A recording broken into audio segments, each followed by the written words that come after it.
안녕하세요. 오늘의 사연 지금 바로 시작해 볼게요. 엄청 오래된 인연입니다. 어디다 자랑하고 다닐 만한 이야기는 아니지만 조금 답답해서 여기 사연 채널에 임금님 귀는 당나귀 귀라고 외치는 심정으로 이렇게 여러분들께 제 이야기를 들려드리려고 합니다. 남편이 죽고 고아라 친정이 없던 저는 시아버지 집에 살기로 했습니다. 그래도 저희 시아버지가 능력은 있으셔서 저를 걷어주시는데 큰 문제는 아니었습니다. 시어머니도 돌아가신 지 꽤 됐어서 그런지 시아버님은 적적하시기도 했고 말동무가 그간 많지 않아서 외로우셨나 봅니다. 제가 동호회나 밖에 좀 돌아다니라고 권유를 했어요. 그러더니 곧잘 친구들을 사귀시고는 집에 와서 자주 노시더라고요. 시아버님과 나이 차이는 조금 나는 편이기는 했지만 시아버님께는 그 주변 지역에서 말 터놓고 지낼 유일한 사람이었기 때문에 친하게 지내게 되셨다고 하네요. 시아버님을 형님 하면서 잘 따르기도 했고 다행히 둘이서 잘 맞아서 둘이서 같이 놀러 다니고 그러셨어요. 그 인연이 이어져서 저희 집에서 자주 술을 드시곤 했습니다. 저희 집에 자주 놀러와서 지냈던지라 그리고 볼 때마다 이뻐해주고 용돈도 주고 했던 분이셨어요. 부담스러운 느낌이 아니라 오히려 저는 좋은 삼촌이 생겼다고 생각했어요. 꽤 오랜 시간 같이 있다 보니 사실상 시아버님 다음으로 많이 만나던 사람이 삼촌이었습니다. 나이가 중후하지만 분위기 있던 스타일이라서 어느 정도 호감은 있었어요. 그 정도 어렴풋이 기억이 나네요. 제가 서울에 있는 회사에 다시 들어가면서 저희 시아버님도 은퇴를 하시게 되었고 그렇게 저희는 서울로 이사를 하게 되었어요. 시아버님과 삼촌 두 분 다 속상해했지만 한국인데 못 만날 게 어디 있나며 서로를 위로했습니다. 그런데 저는 솔직히 조금 아쉽더라고요. 속으로는 삼촌을 조금 좋아하고 있었나 봐요. 그게 너무 아쉬웠어요. 삼촌 또한 제 손을 잡으면서 건강하게 잘 지내라면서 눈시울이 붉어지셨는데 그날 그때 얼굴이 아직도 기억에 선명하게 남아 있습니다. 그 영향을 받아서 저는 지금도 솔직히 중년 남성이 제 취향이 되었습니다.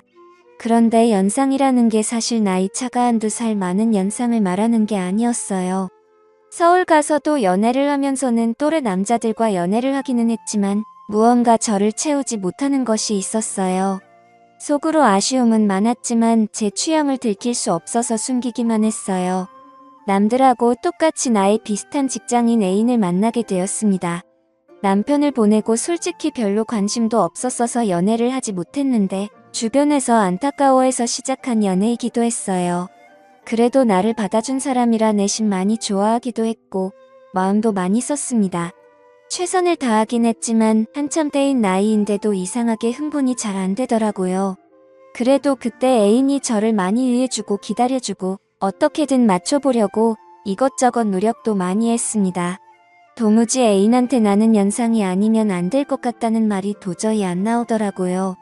그 애인이 나쁘다고 생각하진 않는데 그도 사람인데 당연히 답답하고 힘들었겠지요. 결국 그는 저를 두고 다른 여자를 만나더라고요. 잡으려 했지만 그는 마음의 상처를 크게 주고 저를 떠났어요. 저를 위해 그만큼 희생해준 좋은 사람이었던 애인이 나를 두고 어떻게 양다리를 걸칠 수가 있나 하는 배신감이 더 컸죠.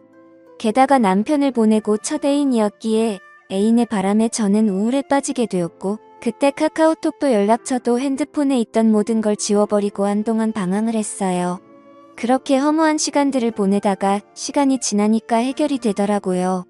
그리고 나서 다시 백업해둔 연락처를 정리하면서 카카오톡도 설치하고 정상적인 삶으로 되돌아갈 준비를 하고 있었습니다. 마지막 백업을 해둔 게 너무 오래 전이었어서 그동안의 친구 목록이 다 사라져 있었지요. 그런데 제 눈에 띄는 번호가 하나 있었으니 제가 서울에 오면서 헤어지게 되었던 삼촌의 번호였습니다. 10년 동안 같은 번호를 쓰고 있던 건지 카카오톡에 자동으로 친구 등록이 되면서 오랜만에 삼촌의 사진을 볼 수 있었습니다. 핸드폰 화면에 작은 사진으로 보니 괜히 떨리더라고요. 그래서 삼촌의 사진을 터치해서 확대를 했습니다. 여전히 중후한 매력 그대로였고 얼굴살이 조금 더 빠졌을 뿐 저를 설레게 했던 미소는 여전하더라고요. 어디 아는 사람들하고 산에 놀러 갔던 건지 정상에서 찍은 사진을 보니 오랜만에 마음이 설레기 시작했습니다. 그때부터 그가 어떻게 지내나 궁금하더라고요.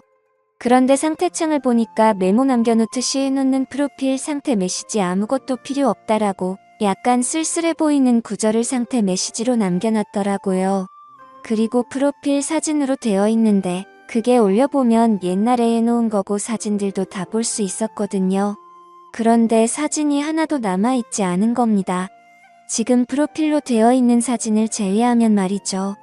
그때 직감적으로 삼촌에게 무슨 일이 있는 건가 하는 생각이 들었습니다. 저는 애인에게 받은 상실감 때문이었을까요? 아니면 그 애인과 그렇게 노력을 하며 오랫동안 사랑을 나누는데도 한 번을 만족을 못했던 게 사실은 마음속에 오래전부터 그를 품고 있었기 때문이었을까요? 무작정 짐 싸들고 삼촌이 살고 있던 예전 그 동네로 향했습니다.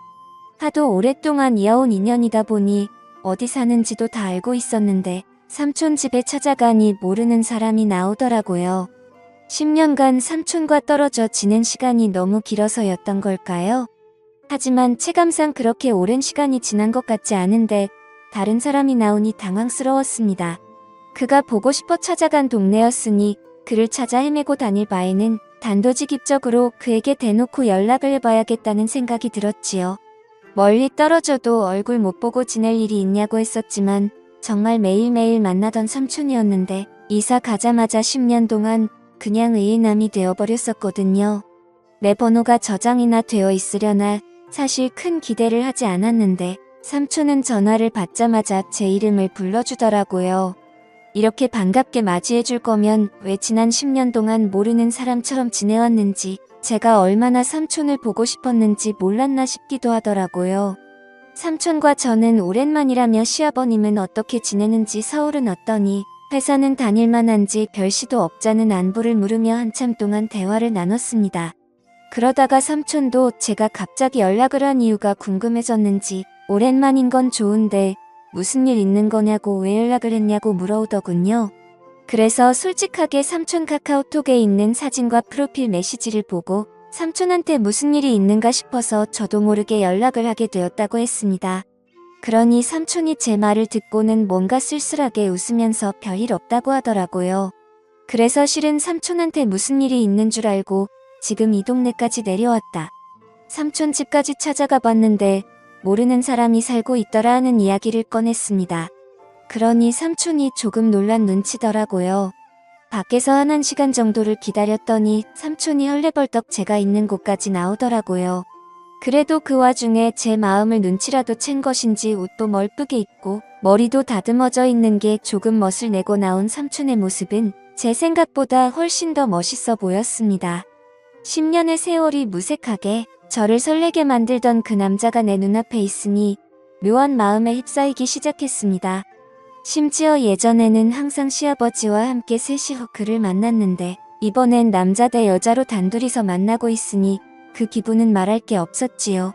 직접 만나니 삼촌이 아무 일 없이 잘 지내고 있다던 말과는 다르게 삼촌의 현재 상황을 말해주더라고요. 사실 저희 가족이 서울로 가기 전부터 아내와 불화가 생기기 시작했고 10년이 지난 지금에서야 결국 이혼을 하게 되었다는 겁니다. 그런데 그 과정에서 자식들이고 뭐고 다 대가리 크고 나니까 자기가 회사 다니며 힘들게 키워준 것도 모르고 어머니를 따라갔다고 자기는 이제 완전 혼자가 된 거나 마찬가지라며 힘들어 하더라고요. 삼촌이 힘들다고 하는 말에 저도 사실은 이러하다며 현재 제 상황을 설명했습니다. 저 또한 큰 우울에 빠져있는 상황이라 삼촌이 보고 싶어 여기까지 내려왔다는 그 명분을 설명하고 있던 것 같았습니다. 그런데 삼촌은 눈이 휘둥그레지면서 그런 일이 있었는데 왜 여기를 내려온 거냐고 묻더라고요.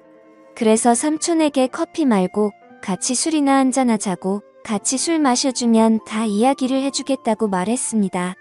삼촌이 눈빛이 조금 바뀌기 시작하면서 어렸을 때도 자주 가던 동네 호프집으로 저를 데리고 갔어요. 여기가 음식도 맛이 좋긴 하지만 일단 이야기하기 좋은 벽 쪽으로 자리를 잡았어요. 칸마다 나누어져 있고 조용히 단둘이 이야기 나누기에는 이곳만큼 좋은 곳이 없었거든요. 그때 저도 솔직히 삼촌과 조금씩 저에게 마음을 열고 있다는 생각이 들기도 했습니다. 삼촌이 저랑 술 같이 마시니 뭔가 묘하다고 하더라고요. 술을 한두 잔 나누다가 저도 삼촌에게 제가 애인과 헤어졌던 이야기를 하면서 사실 애인 앞에서 내가 다가가지 못한 이유와 노력을 해도 잘 해결되지 않았다고 말했어요. 그리고 그 문제의 중심에는 항상 다른 사람도 아니고 삼촌이 있었다고요. 대충 고민 상담을 해주려고 했던 것 같은데 바로 돌직구를 날려버리니 정신을 못 차리고 제 말에 얼어붙어서 아무 말도 이지 못하더라고요. 그래서 한 번 더 삼촌에게 돌직구를 날렸습니다. 사실 이제는 모르겠다, 내가 뭐가 잘못된 건지 아니면 정말 삼촌 때문에 그런 건지 한번 알아보고 싶다고요. 이게 해결이 되면 저도 앞으로 저한테 문제가 있는 게 아니라 억눌렸던 제 마음과 상대적인 요인을 알 수 있으니 저한테도 도움이 되지 않겠냐. 삼촌에 대한 걱정도 많았지만 나도 내 마음을 확실하게 정리를 하고 싶어서 찾아온 거다 하고 단도직입적으로 다른 게 아니고 삼촌을 원한다는 말을 건넸습니다. 삼촌은 무슨 말을 그렇게 하냐며 손사래를 치기는 했지만 거절을 하지도 않았고 자리를 떠나지도 않았습니다. 결국 삼촌도 스스로가 맨정신으로는 할 수 없겠다는 결론에 도달했나 봐요. 우리가 암묵적인 동의를 하긴 했지만 실수나 마찬가지인 거야 라고 상황을 만들더라고요. 삼촌은 가족들과 떨어져 나와 혼자 지내고 있으니 집에 혼자서 지내고 있었어요. 집까지 데려다 달라는 삼촌의 말이 시간이 늦었으니까 자고 가라는 말이 앞으로 일어날 일에 대해서 의심을 넘어 확신이 되어가고 있는 상황이었습니다. 애인과 분위기도 많이 만들고 이런저런 시도는 많이 해봤지만 실제로는 한 번도 만족한 적이 없으니 많이 긴장이 되기도 했습니다만 솔직히 걱정할 게 없었습니다. 삼촌이 알아서 잘해줄 거라는 생각이 들었거든요. 애인과 이런저런 시도를 할 때와는 전혀 달랐어요.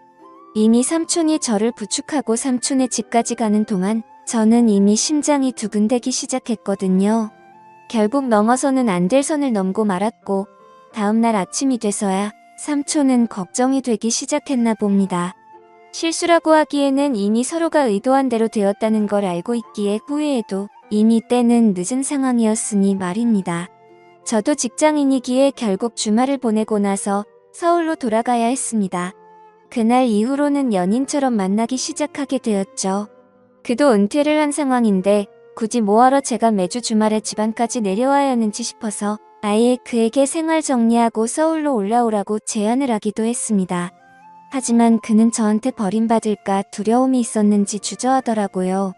그래서 제가 그에게 다시 확신을 줬습니다.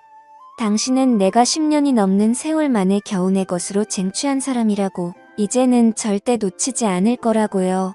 제가 시아버님께 결혼하고 싶은 남자가 있다고 말씀드렸습니다. 그리고 자리에 삼촌을 데리고 나갔을 때 시아버님은 뒷목을 잡고 쓰러질 뻔했습니다.